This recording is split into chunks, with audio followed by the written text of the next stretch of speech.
অনেক সময় আমরা জীবনে অনেক মানুষকে এমন বলতে শুনে থাকি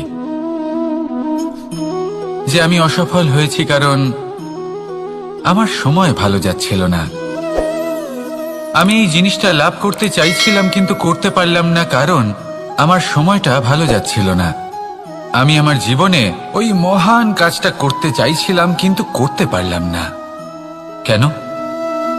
কারণ আমার সময়টা ভালো যাচ্ছিল না। কিন্তু যে মুহূর্তে ভালো সময় আমার জীবনে আসবে আমি সব কিছু প্রাপ্ত করব। এমন প্রায় প্রত্যেকেই বলেন। আসুন একটা কথা বোঝা যাক। একজন মালিকে দেখুন, সে প্রত্যেক দিন গাছের সেবা করে, তাকে জল দেয়, তার যত্ন আত্তি করে। কেন? প্রত্যেক দিন সেই গাছ ফল দেয় না। সঠিক সময় এলে তবেই সেই গাছ ফল দেয়, কিন্তু প্রত্যেক দিন মালি তার সেবা করে, তাকে যত্ন করে। শুধুমাত্র তখন করে না যখন সেই গাছ ফল দিতে সক্ষম। আর যদি মালি গাছের যত্ন প্রতিদিন না করে তাহলে হয়তো সেই গাছ ফল দিতেই পারবে না। এটাই হলো আমাদের জন্য একটা শিক্ষা। যখন সময় আমাদের জন্য অপেক্ষা করে না তখন আপনি সময়ের জন্য কেন অপেক্ষা করছেন? ভালো সময়ের জন্য অপেক্ষা করবেন না। ভালো এবং শুভ কর্ম দ্বারা ভালো সময়কে নিজের কাছে টেনে আনুন। নিরন্তর কর্ম করুন, পরিশ্রম করতে থাকুন। শুভ সময় আপনা থেকেই আপনার কাছে আসবে। আসুন আমার সাথে ভালোবেসে বলুন, রাধা রাধা। একে বালি বলুন, মাটি বলুন বা ধুলো বলুন, এ দিয়ে কত কিছু করা সম্ভব। এ দিয়ে আপনি নিজের বাসস্থান নির্মাণ করতে পারেন, প্রাচীর গড়ে তুলতে পারেন, অট্টালিকা নির্মাণ করতে পারেন। কিন্তু যদি এই বালিকে আপনি মুষ্টিবদ্ধ করে রাখতে চান তাহলে তা হাত থেকে ফসকে যাবে। আপনি কখনোই একে মুষ্টিবদ্ধ করতে পারবেন না। এরকমই হয় আমাদের জীবন, আর এরকমই হয় সময়। এই মুষ্টিবদ্ধ করা বালির মতো। সময়কে আমরা বাধা দিতে পারবো না, আটকেও রাখতে পারবো না। এ হলো প্রবাহমান। জন্ম থেকে মৃত্যু পর্যন্ত এই যে সময়, তা খুবই সীমিত। আর এই সময় আমরা যেটাই করি তার দ্বারাই আমাদের মূল্য নির্ধারিত হয়। আর এই সংসার থেকে চলে যাওয়ার পরেও এই সংসার এই সব কর্মের জন্যই আমাদের মনে রাখে।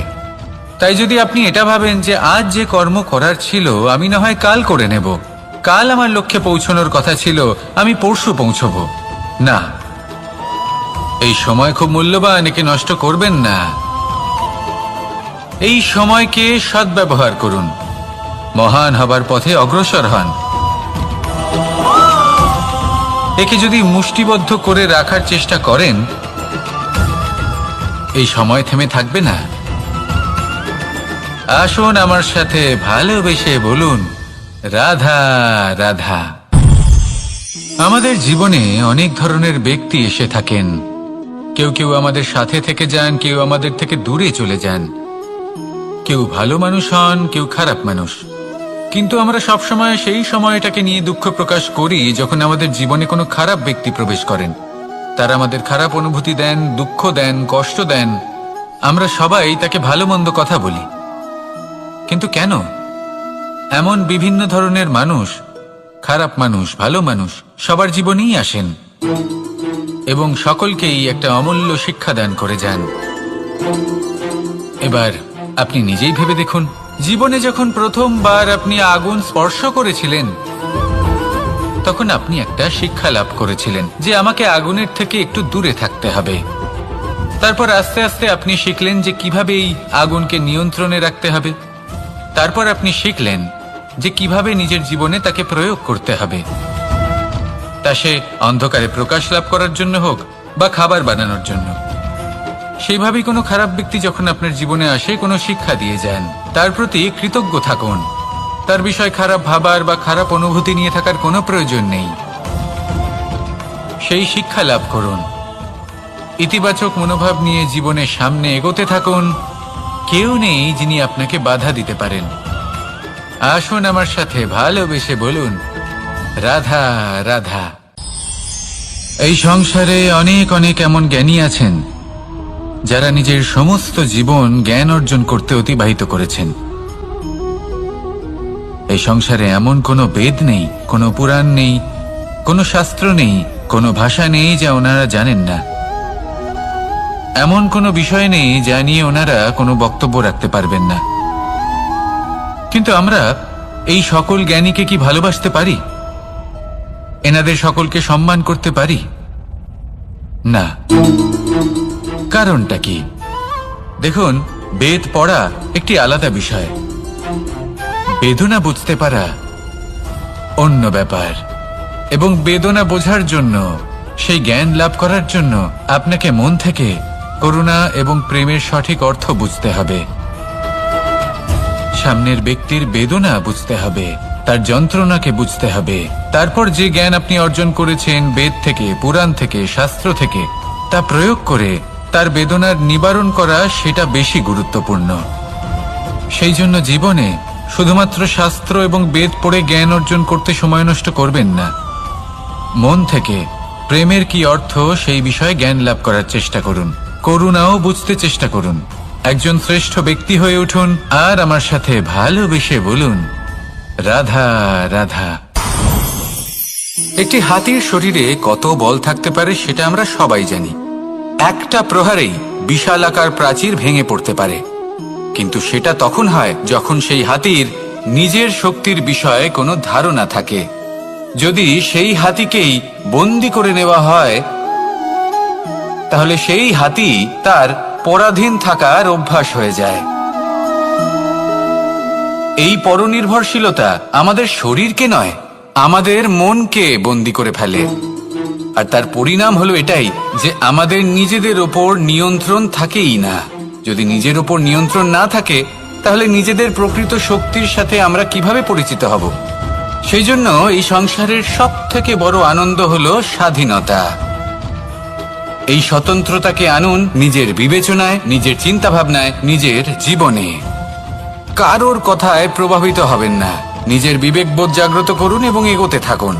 যখন এই বিবেচনা স্বতন্ত্র হবে, তাহলে এই মন জীবন স্বতন্ত্র হয়ে উঠবে। আর তখনই নিজের আসল শক্তি আপনার সামনে আসবে। আপনার সাহস, আপনার প্রতিভা আপনি জানতে পারবেন। তখনই জীবনে এগোতে পারবেন। তাহলে আসুন আর আমার সাথে ভালোবেসে বলুন, রাধা রাধা। এই সংসারে যে ব্যক্তিই হোক না কেন, প্রত্যেক ব্যক্তির জীবনে সমস্যা অবশ্যই আসে। এমন কিছু মানুষ আছেন, যদি তাদেরকে জিজ্ঞেস করেন যে এমনটা ঠিক কেন হলো, তাহলে পুরো দোষটা তারা নিজেদের পরিস্থিতির ওপর ন্যস্ত করেন। যে আমি তো এমন একটা পরিস্থিতিতে ছিলাম, আমি কিভাবে কিছু করতাম, আমার কাছে আর কোনো বিকল্পই ছিল না। চলুন কথা বলা যাক মহাভারত নিয়ে। ভীষ্ম পিতামহ, ওনাকে জিজ্ঞেস করা হলো, আপনি এরকম প্রতিজ্ঞা কেন করলেন? উনি বললেন যে আমি পরিস্থিতির অধীন হয়ে পড়েছিলাম, সেই জন্য। এই প্রশ্নটাই যখন অর্জুনকে করা হলো, তখন অন্য একটি দিক প্রস্ফুটিত হলো। অর্জুন নিজের পরিস্থিতির কারণে জীবনে কখনোই বাধা পড়েননি। তিনি সিদ্ধান্ত নিয়েছিলেন সংঘর্ষ করার, সংসারের নিয়মের বিরুদ্ধাচারণ করার। এই সংসারে আপনি যা কিছুই হয়ে উঠতে পারেন, তার সমগ্র শ্রেয় শুধুমাত্র আপনার পরিস্থিতির ওপর চাপিয়ে দেওয়া যায় না। সেটা নির্বাচনের উপর নির্ভরশীল, যে সেই পরিস্থিতিতে আপনি কি নির্বাচন করেছেন। যদি সেই মুহূর্তে ভীষ্ম পিতামহ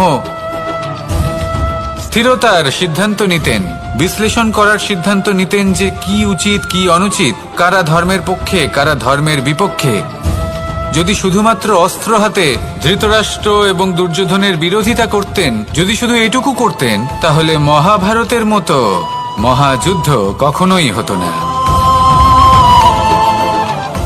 সমস্যা সবার জীবনেই আসে, কঠিন পরিস্থিতিও সকলের জীবনে আসে। সেই ব্যক্তি এগিয়ে যেতে পারেন যিনি শ্রেষ্ঠ নির্বাচন করার ক্ষমতা রাখেন।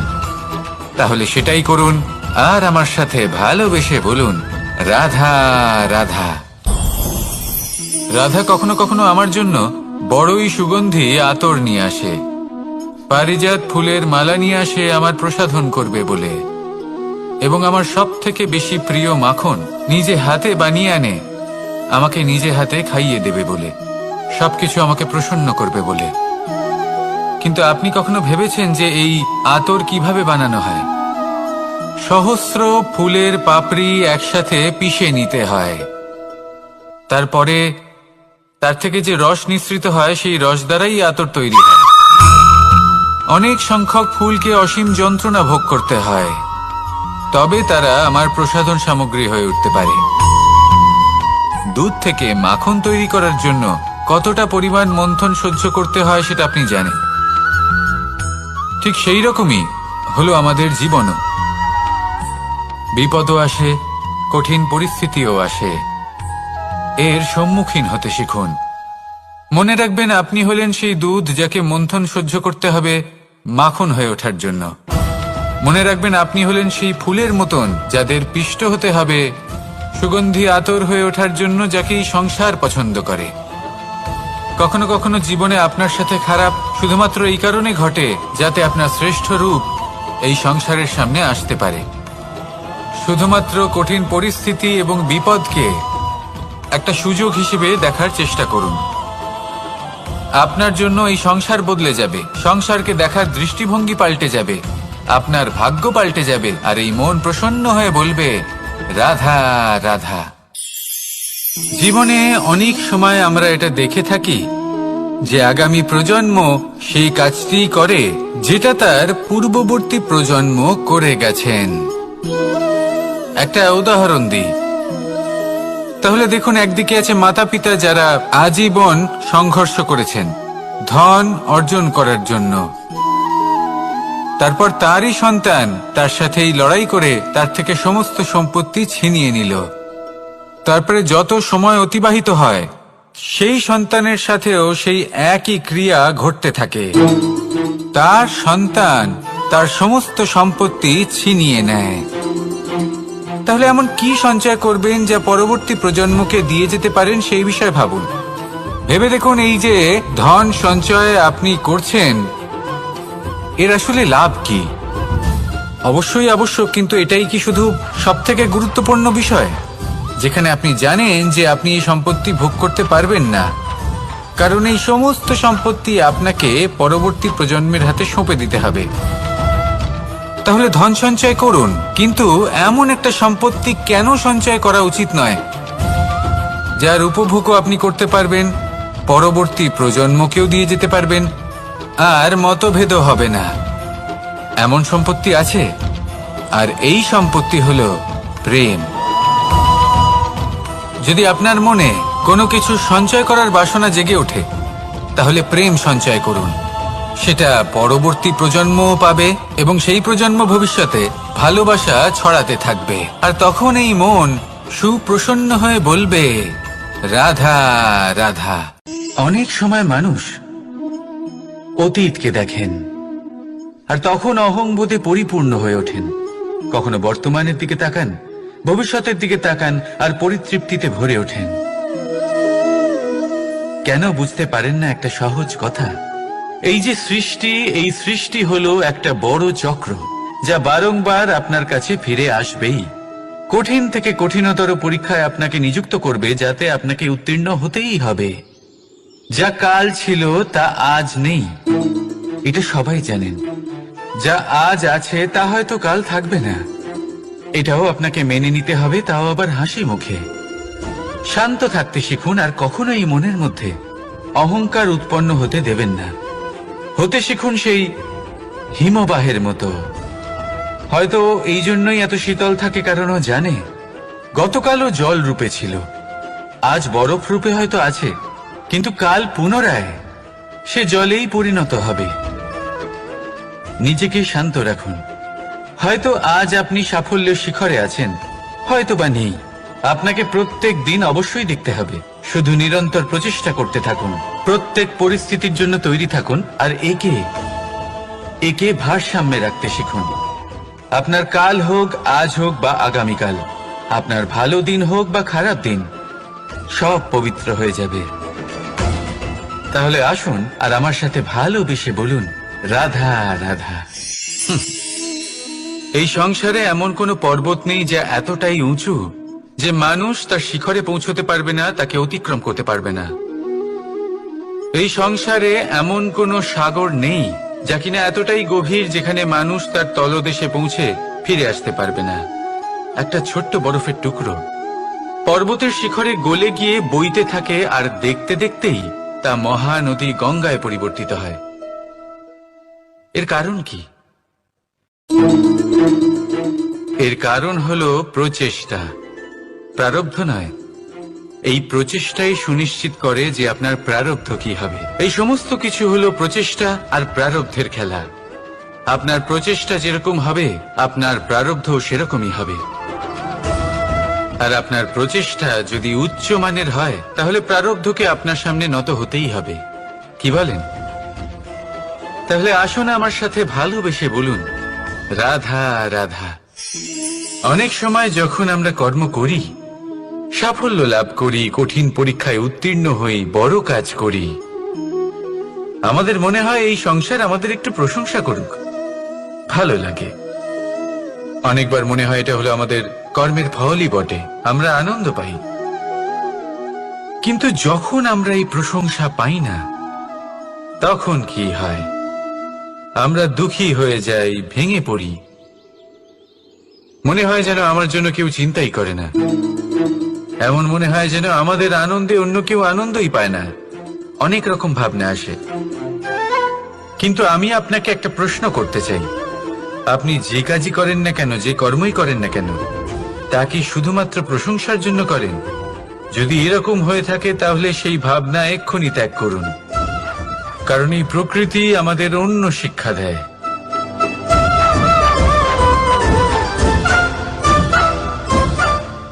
এই ফুলকে দেখুন, এই যে ফুলের সুবাস, যা আমার মনকে উচ্ছ্বসিত করে তোলে, মনে শক্তি সঞ্চার করে, এই সুগন্ধ। কিন্তু ভেবে দেখুন, ফুলের কিন্তু এই কাজ করার জন্য কোনো প্রশংসারই প্রয়োজন হয় না। এটাই হলো প্রকৃতির শিক্ষা। যিনি সৎ হন, সৎকর্ম করেন, তার কোনো প্রশংসার প্রয়োজন হয় না, কারণ ওনার কর্মই হলো ওনার সুবাস। মনে রাখবেন, আতর নকল ফুলে দেওয়া হয়, প্রকৃত ফুলের তার কোনো প্রয়োজন হয় না। সেইভাবেই আপনিও কর্ম করতে থাকুন শুভ চিন্তা নিয়ে। এই মনকে সব সময় শান্ত রাখুন, স্বচ্ছ রাখুন। যদি এরকম করেন তাহলে আপনার কর্ম এমন সুবাস ছড়াবে যে আপনার জীবনে শুধু এবং শুধুমাত্র আনন্দই থাকবে। তাহলে এই আনন্দ সহকারে বলুন, রাধা রাধা। জীবন, এই জীবন আসলে কি?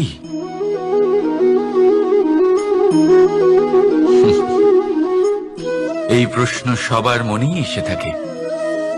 সবার মন এই প্রশ্নের জন্যই চিন্তিত থাকে। এই জীবন আসলে কি? এর উদ্দেশ্য আসলে কি?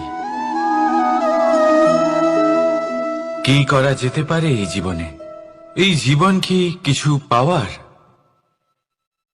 নাকি এই জীবন কিছু হারাবার? এই জীবন কি আসলে সেটাই যেখানে আমাদের পরমাত্মার খোঁজ করা উচিত, নাকি আমাদের ধাবিত করা উচিত নিজেদের স্বপ্নের লক্ষ্যে? এই জীবন আসলে কি? এই জীবন আসলে অত্যন্ত সরল। এ হলো শান্ত জলের মতো,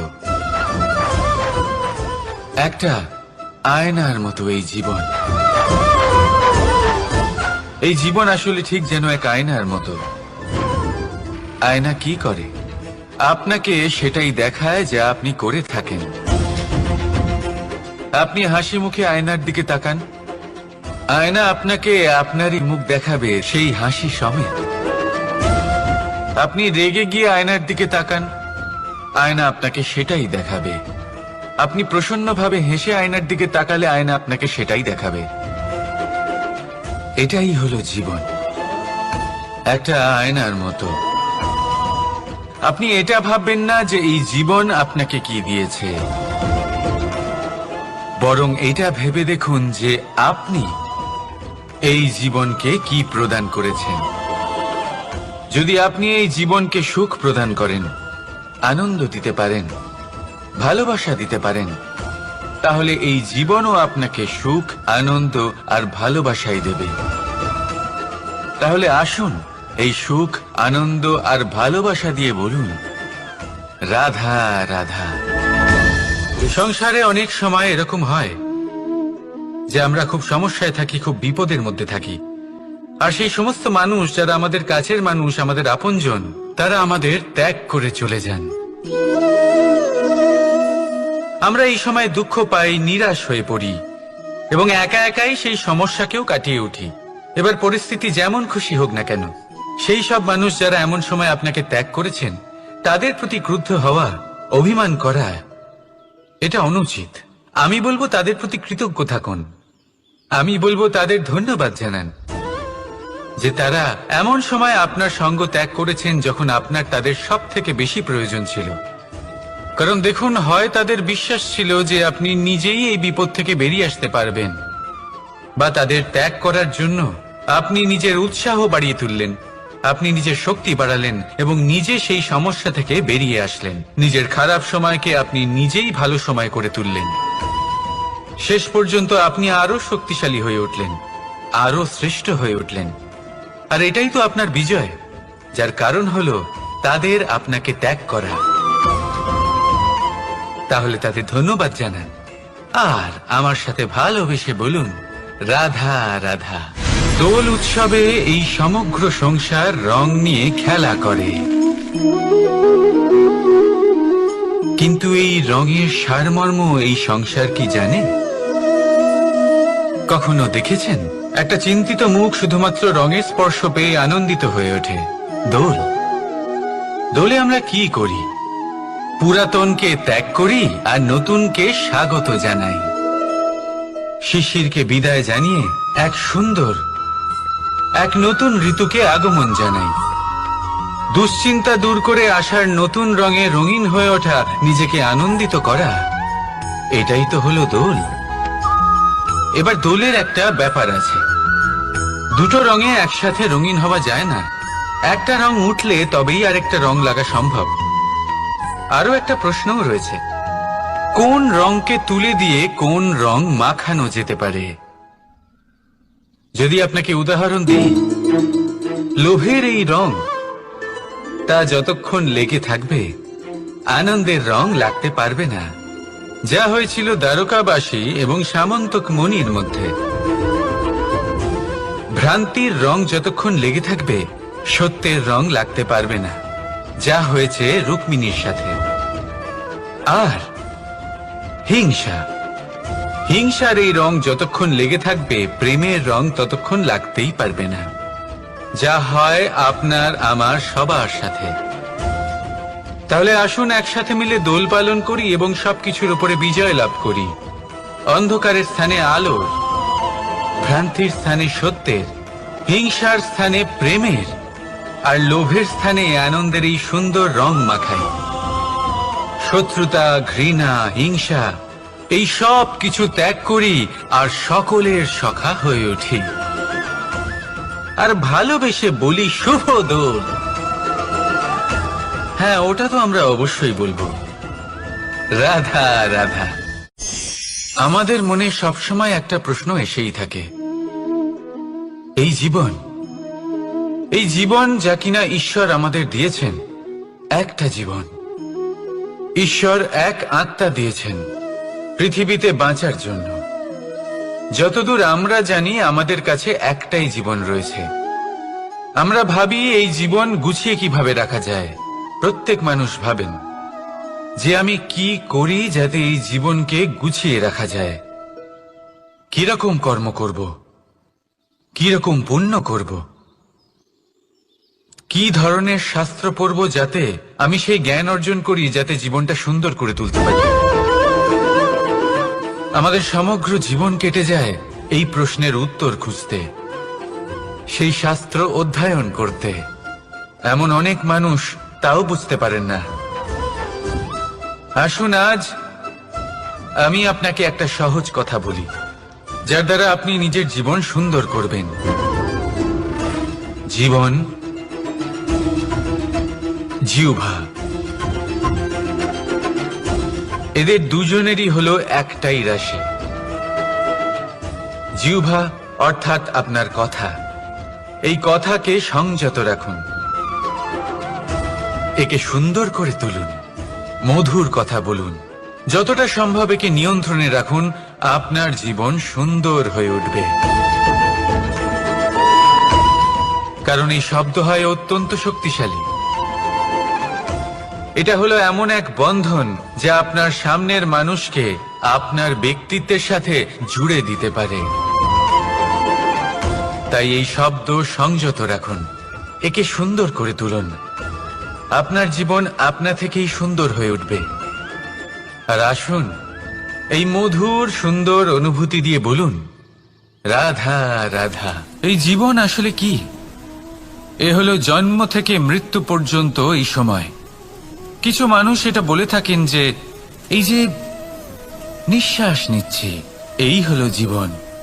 আর প্রত্যেক ব্যক্তি, প্রত্যেক প্রাণী, তাদের নিঃশ্বাস নির্ধারিত থাকে, নির্দিষ্ট হয়ে থাকে। তাকে সেই নির্ধারিত নিঃশ্বাস নিতেই হয়, তারপর তিনি মৃত্যু লাভ করেন। কিন্তু এটা কি সত্যি? সত্যি কি মনুষ্য জীবন এই নিঃশ্বাসের উপর নির্ধারিত থাকে? এই নিঃশ্বাসের গণনাই কি মনুষ্য জীবনের অস্তিত্ব? কখনোই নয়। মনুষ্য জীবন শুধু কিছু নিঃশ্বাস নয় যা একদিন থেমে যাবে। মনুষ্য জীবন হলো সেই নিঃশ্বাসের মধ্যেকার সেই সময় যা দেখে অন্য কারোর নিঃশ্বাস স্তব্ধ হয়ে যেতে পারে। সেই মুহূর্ত যেখানে মানুষ আপনার মধ্যে সেই প্রেম দেখতে পারে, আপনার সাহস দেখতে পারে, আপনার শক্তি দেখতে পারে, আপনার চেষ্টা দেখতে পারে, আপনার পরিশ্রম দেখতে পারে, অন্যায় আর দুর্নীতির বিরুদ্ধে আপনার যুদ্ধ দেখতে পারে। জীবনে গুরুত্বপূর্ণ সেই মুহূর্ত, সেই সময় যেটা আপনি বেঁচে আছেন। সেই সময়ে আপনি এই সংসারের অন্য ব্যক্তিদের জীবন বাঁচার একটা দিশা দেখাতে পারেন, একটা প্রেরণা যোগাতে পারেন, শক্তি দিতে পারেন, আশা দিতে পারেন। তাই জীবনে এটাই করুন, এমন একটা জীবন যাপন করুন যা অন্যের জন্য আদর্শ হয়ে থাকে। এটাই করুন আর আমার সাথে ভালোবেসে বলুন, রাধা রাধা। আমরা সবাই নিজেকে স্বচ্ছ রাখতে চাই, শুদ্ধ রাখতে চাই, পবিত্র রাখতে চাই। আর দেখতে গেলে এটা হলো আমাদের কর্তব্যও বটে। এবার এটার জন্য আমরা কি না করি। যখনই আমরা সকালে উঠি তখন উঠেই আমরা দাঁত মাজি। দিনে যখনই আমরা সময় পাই কিছু সুগন্ধি খাদ্য খাবার চেষ্টা করি যাতে আমাদের মুখ থেকে দুর্গন্ধ না আসে, বরং সুগন্ধ আসে।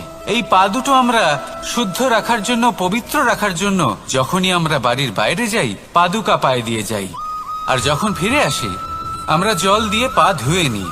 মনে রাখবেন, সেই ব্যক্তির মুখ হলো সব থেকে বেশি পবিত্র যে মুখ দিয়ে ঈশ্বরের নাম নেওয়া হয়, যার বাণী হলো অত্যন্ত শুভ, যা মানুষের পথ প্রদর্শন করে, যা মানুষকে শান্তি দেয়। যদি এই হৃদয়কে আপনি পবিত্র করতে চান তাহলে মানবতাকে বুঝতে হবে, মানুষের দুঃখগুলিকে বুঝতে হবে, তবেই এই হৃদয় পবিত্র হবে।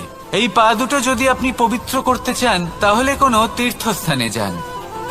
ওখানে হয়তো আপনি জানেনও না যে কতজন সৎপুরুষ, কতজন মহাপুরুষ এসেছেন। তাদের চরণের ধুলো সেখানে পড়েছে যা আপনার চরণ শুদ্ধ করে তুলতে পারে। যদি এই হাতগুলি আপনি পবিত্র করতে চান তাহলে এই হাত দিয়ে শুভ কর্ম করুন, দান করতে শিখুন। আর যদি এই আত্মা আপনি পবিত্র করতে চান, একটাই বিকল্প আছে, প্রেম, শুদ্ধ নিঃস্বার্থ প্রেম। এই প্রেম বিতরণ করতে থাকুন, আপনি শুদ্ধ থাকবেন, পবিত্র থাকবেন। আসুন আমার সাথে ভালোবেসে বলুন, রাধা রাধা। কখনো এটা ভেবে দেখেছেন কোনো বিশেষ স্থানে বা বিশেষ পরিস্থিতিতে সব থেকে বেশি গুরুত্বপূর্ণ কি হতে পারে? যদি শরীরের কথা বলি তাহলে সব থেকে বেশি গুরুত্বপূর্ণ হলো মস্তিষ্ক আর মন। যদি ব্যবসার কথা বলি তাহলে সব থেকে গুরুত্বপূর্ণ হলো ধন। রাজ্যের বিষয়ে কথা বললে সব থেকে গুরুত্বপূর্ণ হলো রাজা। আর সমাজের কথা যদি বলি তাহলে সব থেকে গুরুত্বপূর্ণ হলো আমাদের গুরু। এবার এই সব গুরুত্বপূর্ণ এই কারণে, কারণ এদের হাতেই সব থাকে। দেখুন, হয় এরা আমাদের উত্থানের পথে নিয়ে যেতে পারে অথবা আমাদের পতনের দিকে নিয়ে যেতে পারে। এবার যদি কোনো অসামান্য রাজা হন যিনি কিনা সত্যবাদী, যিনি একজন ভালো রাজা, তাহলে তিনি সেই দেশকে, সেই রাজ্যকে বিকাশের পথে নিয়ে যাবেন, আর নয়তো অন্ধকারের পথে নিয়ে যাবেন। যদি এবার গুরুর কথা বলা হয়, তাহলে জেনে রাখুন, গুরু যদি শ্রেষ্ঠ হন, তাহলে সংস্কৃতির সর্বশ্রেষ্ঠ স্তরে উনি এই সমাজকে নিয়ে যাবেন। যদি গুরু পাখণ্ডী হন, লোভী হন, লালসাগ্রস্ত হন, তাহলে এই সমাজেও এই পাখণ্ডতা, এই লোভ, এই লালসাই প্রকাশিত হবে। ঠিক এইভাবেই জীবনে, মানুষের জীবনে প্রেমেরও এক গুরুত্বপূর্ণ স্থান রয়েছে। যদি মানুষের মনে প্রেম থাকে, তাহলে ধরে নিন সে জীবিত রয়েছে, আর যদি না থাকে তাহলে সে মৃতই প্রায়। যদি রাধা কৃষ্ণের বিষয়ে কথা বলি, বলবো কৃষ্ণের জীবনে যদি রাধা থাকে তাহলেই কৃষ্ণ হলো কৃষ্ণ, আর যদি রাধা না থাকে তাহলে কৃষ্ণ হলো যে কোনো পশুরই সমান। আসলে পশু থেকে মানুষ হওয়ার এই যে যাত্রা, এর আধার হলো প্রেম।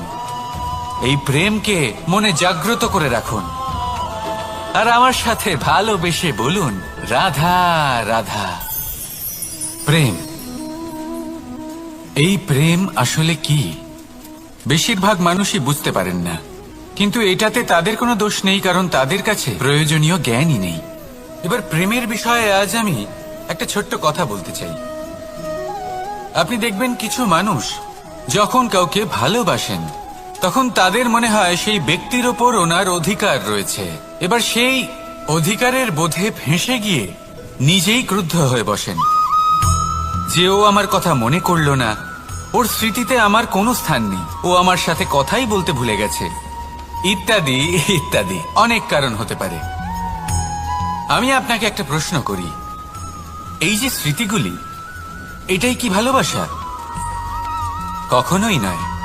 প্রেম তো হলো সেই আবেগ, সেই বোধ যা এক সুগন্ধিত ফুলের মতো আপনার জীবনকে, আপনার মনকে আনন্দিত করবে, প্রসন্নতার দ্বারা ভরিয়ে তুলবে। প্রেম হলো সেই বোধ।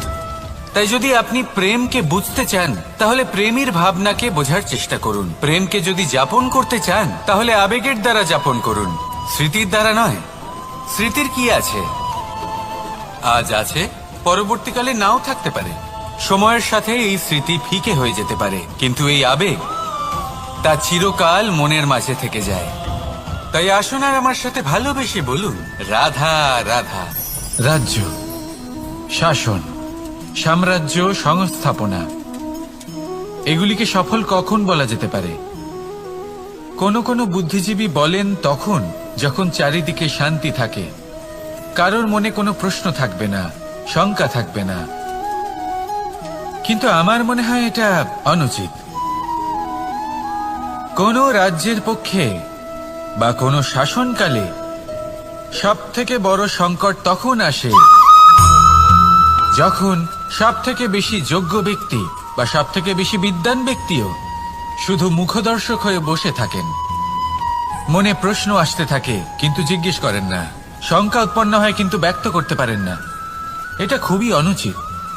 এই যে প্রশ্ন, তা আসা খুব ভালো। এই প্রশ্ন অকারণে আসে না, কোনো সমস্যার কারণেই আসে। এই প্রশ্নের দ্বারা আপনি সেই সমস্যাগুলি দেখতে পাবেন যাতে আপনি এতদিন অনভিজ্ঞ ছিলেন। আর যত প্রশ্নের নিবারণ আপনি করবেন, ততই আপনার রাজ্য, আপনার শাসন আরো শ্রেষ্ঠ হয়ে উঠবে। এই প্রশ্ন, এই শঙ্কা, এগুলো আপনাকে সমাধানের চূড়াতে অবশ্যই নিয়ে যাবে। সেই জন্য না প্রশ্ন করা অনুচিত, আর না শঙ্কা ব্যক্ত করা অনুচিত, আর না তিনি মূর্খ যিনি প্রশ্ন করেন, শঙ্কা ব্যক্ত করেন। তাই এনাদের কখনো দূরে করে দেবেন না, এনাদের নিজস্ব মতামত রাখতে দিন। যখন সবাই মিলে একমত হবেন, তখন নিশ্চিত রূপে বলা যায় যে এই রাজ্য, এই শাসন, এই সংস্থাপনা সাফল্যের শিখরে রয়েছে। তাহলে আসুন আর আমার সাথে ভালোবেসে বলুন, রাধা রাধা। প্রকৃতি, নিয়তি কখনোই কারোর সাথে পক্ষপাত করে না, প্রত্যেককে জীবনদান দেয়, সমান সুযোগ প্রদান করে। এটা সেই ব্যক্তির উপরে নির্ভর করে যে সে কিভাবে তার থেকে লাভবান হয়ে উঠবে। তার নির্বাচনের উপর নির্ভর করে, তার দৃষ্টিভঙ্গির উপর নির্ভর করে যে সে কতটা ধনাত্মক বা কতটা নেতিবাচক। দুই ধরনের মানুষ হন। এমন কিছু মানুষ হন যারা প্রত্যেক পরিস্থিতি, প্রত্যেক সমস্যা এবং বিপদে সুযোগ খুঁজে বের করেন। আর কিছু এমন মানুষ রয়েছেন যারা যে কোনো সুযোগে কোথাও না কোথাও থেকে একটা সমস্যা খুঁজে বের করেন। এবার আপনি কি চান? আপনি সুযোগ চান, তাহলে সুযোগ পাবেন। আপনি সমস্যা পেতে চান, সমস্যা তো আপনি চাইলেই খুঁজে পাবেন। চয়ন আপনারই, যে আপনি কতটা ধনাত্মক থাকতে চান, কতটা নেতিবাচক থাকতে চান। ধনাত্মক থাকুন, জীবনে সব কিছু সম্ভব হবে। আসুন আর আমার সাথে ভালোবেসে বলুন, রাধা রাধা। যখনই আমরা কথা বলি জলরাশির বিষয়ে, যখন আমরা তুলনা করি, তখন আমাদের খুব ভালো লাগে মিষ্টি সরোবর, পুকুর, নদী। আর আমরা অপেক্ষা করে থাকি সাগরের জন্য, সমুদ্রের জন্য। কেন করি? কারণ এই সাগর, এই সমুদ্র, এ হলো অত্যন্ত বিশাল আর ভয়ানক। এর জলও কিন্তু নোনতা, যা আমরা পান করতে পারি না। কখনো ভেবে দেখেছেন এই সমুদ্রের অন্তরে এই নোনতা জল, এই নোনতা ভাব, এটা আসে কোত্থেকে? এই যে সমুদ্র, যে প্রবাহমান নদীর থেকে যে খনিজ নির্গত হয়, তার ভান্ডার হলো এটা। সেই খনিজকে নিজের অন্তরে গ্রহণ করে, সেই নোনতা ভাব নিজের মধ্যে সমাহিত করে, আর তারপর সেই নোনতা জল বাষ্পে পরিণত হয়ে ওপরে উঠে যায়, যা মেঘ হয়ে আপনার ওপর মিষ্টি বৃষ্টি হয়ে ঝরে পড়ে। এ হলো সমুদ্রের ত্যাগ, যার জন্য আপনি মিষ্টি জল পান করতে পারছেন, সে নদী থেকেই হোক বা সরোবর থেকে। সেই জন্যই হয়তো সাগর হলো এত মহান, হয়তো সেই জন্যই রত্ন সাগরে পাওয়া যায়। তাই মনে রাখবেন, ক্ষমতা তারই হয় যে ত্যাগ করতে জানে, কোনো বিষকে নিজের মধ্যে ধারণ করে নিতে জানে। তাহলে আপনিও এটাই করুন, এতটাই শক্তিশালী হয়ে উঠুন, আর আমার সাথে ভালোবেসে বলুন, রাধা রাধা। বৃষ্টির ফোঁটা কত ছোট, কিন্তু সাগর কত বড়। হিমখণ্ড কত ছোট, হিমালয় কত বড়। কত পার্থক্য আছে দেখুন। দশরথ পুত্র রাম আর শ্রীরাম। দেখুন, একটা ফোঁটা একসাথে মিলিত হয়ে তখন এই বিশাল সাগর তৈরি হয়। সকল হিমখণ্ড যখন একসাথে মিলিত হয়, তখন এই বিশাল মহান হিমালয় গঠিত হয়। সেইভাবেই একটা ছোট্ট বনবাস দিয়ে শুরু হয়েছিল একটা যাত্রা, রাম থেকে শ্রীরাম হবার পথে, মর্যাদা পুরুষোত্তম হবার জন্য। কিন্তু এর থেকে আপনি কি শিখলেন? বিন্দু আসলে মহান নয়, মহান হলো সাগর। হিমখণ্ড মহান নয়, মহান হলো হিমালয়। অর্থাৎ কোনো মহান কাজ করার জন্য বা মহান হবার জন্য আপনাকে আরম্ভ করতে হবে ছোট থেকে। একটা অত্যন্ত সরল কিন্তু একটা গুরুত্বপূর্ণ কথা আমি আপনাকে বলতে চাই। দেখুন, আরম্ভ করার জন্য প্রথমেই আপনার মহান হবার কোনো প্রয়োজন নেই। কিন্তু হ্যাঁ, মহান হবার জন্য প্রথমে আরম্ভ করা অত্যন্ত প্রয়োজনীয়। আপনি যদি শুরুই না করেন, তাহলে কখনো মহান হতেই পারবেন না। প্রকৃত নিষ্ঠা দ্বারা আরম্ভ করুন। আপনার পদক্ষেপ, আপনার কর্ম যতই ক্ষুদ্র হোক না কেন, তা করতে থাকুন, নিরন্তর চেষ্টা করতে থাকুন। তারপর দেখবেন এই যে মহানুভবতা নিজে পথ চলে আপনার কাছে আসবে। তাই আপনি এটাই করুন আর আমার সাথে ভালোবেসে বলুন, রাধা রাধা।